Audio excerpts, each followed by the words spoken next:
হাজার হাজার মাইল দূরের একটা যুদ্ধ, আর তার আঁচ এসে লাগছে সোজা আমাদের রান্নাঘরে। ব্যাপারটা বেশ অদ্ভুত শোনালেও এটাই কিন্তু সত্যি। তো চলুন আজ আমরা এই পুরো বিষয়টাই একটু খতিয়ে দেখি। আচ্ছা, রান্নার গ্যাসের দাম হঠাৎ করে এতটা বেড়ে গেল কেন?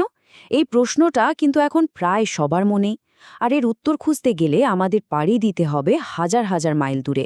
কারণ বিশ্ব রাজনীতি আর আমাদের প্রতিদিনের জীবন দুটো কিন্তু দারুণভাবে একে অপরের সঙ্গে জড়িয়ে আছে। তো এই দাম বাড়ার পেছনের কারণটা বুঝতে হলে আমাদের যেতে হবে মধ্যপ্রাচ্যের একটা খুব গুরুত্বপূর্ণ জায়গায়, হরমুজ প্রণালীতে। দেখুন ঘটনাটা কত দ্রুত ঘটল। ২৮ ফেব্রুয়ারি আমেরিকা আর ইসরায়েল ইরানে হামলা চালালো।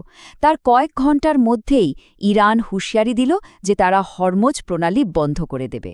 আর তার ঠিক পরেই ১ মার্চ ওরা বাণিজ্যিক জাহাজে হামলাও করে বসে, যেখানে দুজন ভারতীয় নাবিকও মারা যান। ব্যাস পরের দিনই মানে ২রা মার্চ ইরান আনুষ্ঠানিকভাবে প্রণালীটা বন্ধ করে দেয়।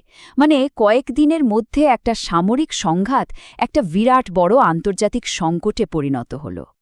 এখন প্রশ্ন হল, এই হরমুজ প্রণালীটা এত গুরুত্বপূর্ণ কেন?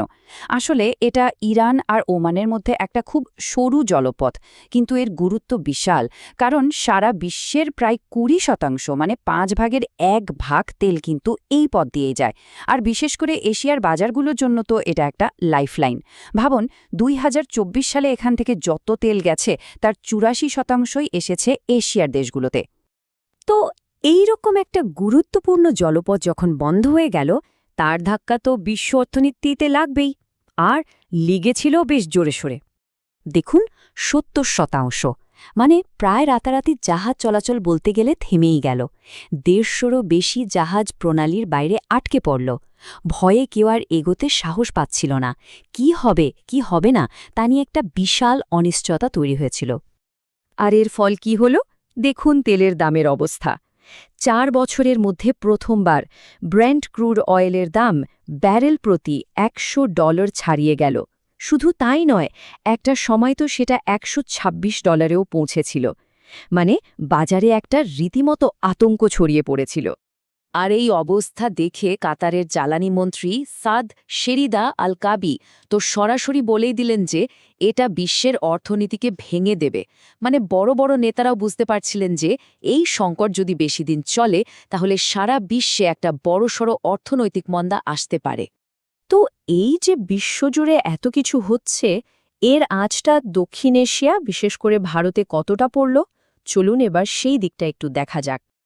ভারতের জ্বালানির ক্ষেত্রে একটা বড় দুর্বলতা কিন্তু এই ছবিটাতেই স্পষ্ট। দেখুন দেশের মোট এলপিজি চাহিদার ৬০%ই আসে বিদেশ থেকে।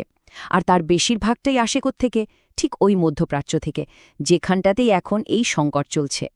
তাহলে এই আন্তর্জাতিক সমস্যাটা শেষ পর্যন্ত কিভাবে ভারতের সাধারণ মানুষের রান্নাঘর পর্যন্ত পৌঁছল? চলুন এবার সেটাই দেখি। আর এর প্রথম ধাক্কাটাই লাগল গ্যাসের দামে।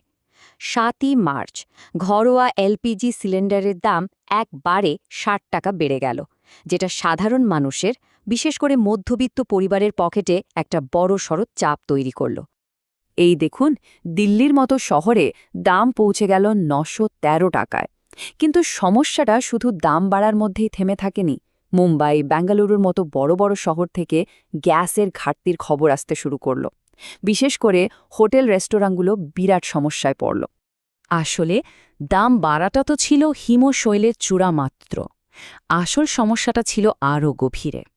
গ্যাস এজেন্সির সামনে লম্বা লাইন পড়তে শুরু করল। তেল কোম্পানিগুলো জানালো গ্যাস বুক করলে পেতে পেতে ২৫ দিন লেগে যাবে। এমনকি ইন্ডিয়ান অয়েল তো কয়েকটা রাজ্যে গ্যাস দেওয়াই বন্ধ করে দিল।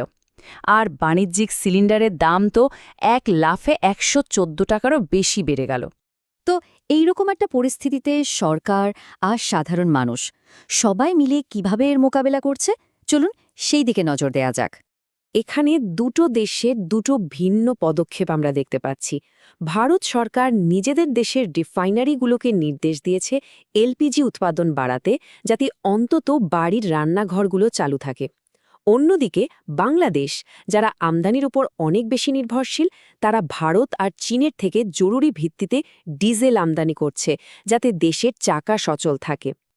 আর এই সংকটের কারণেই কিন্তু এখন অনেকে রান্নার জন্য অন্য উপায় খুঁজছেন, যেমন ধরুন ইন্ডাকশন স্টোভ, যেটা বিদ্যুতে চলে আর গ্যাসের চেয়েও তাড়াতাড়ি রান্না করে, বা ইলেকট্রিক প্রেসার কুকার। আবার অনেকে সোলার স্টোভ বা বায়োগ্যাসের কথাও ভাবছেন। মানে এই সংকট হয়তো আমাদের গ্যাস সিলিন্ডারের ওপর নির্ভরতা কমানোর জন্য নতুন করে ভাবতে শেখাচ্ছে। শেষ পর্যন্ত এই পুরো ঘটনাটা আমাদের একটা কথাই বারবার মনে করিয়ে দেয়, আমাদের এই বিশ্বটা কতটা একে অপরের সঙ্গে জুড়ে আছে। একটা ছোট্ট অঞ্চলের সংঘাত কিভাবে গোটা বিশ্বের অর্থনীতিকে, এমনকি আমাদের রান্নাঘরের বাজেটকেও নাড়িয়ে দিতে পারে, এটাই তার সবচেয়ে বড় প্রমাণ। আর এই প্রশ্নটাই হয়তো আমাদের ভবিষ্যতের জ্বালানি নীতি কেমন হবে তা ঠিক করে দেবে।